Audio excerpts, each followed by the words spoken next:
пердесін таратқанда, бақыт бар көрінбейді нәрәк таңда. Біз ұйықтап кеткен жоқпыз мәңгілікке, оятқан сансыз алғыс жаратқанға.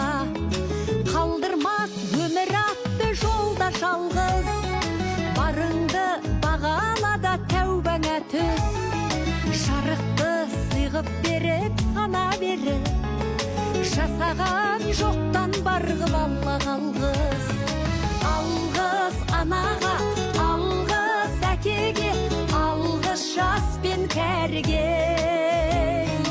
Алғыз бауырға, алғыз ауылға, алғыз елдің бәріне. Көрінсе тіршілікте күндестерің, жөн болар жылы жұмсақ тілдескенің. Алғыс айт дұшпанды да досыңдай көр, оларсыз биігіңдей білмес дедің. Жақсы сөз жанымызды байтар тек, жаманның жала жауып айтар кек. Сағаттай сырғып жатқан дүниеде, алғысың алғыс болып қайтады тек.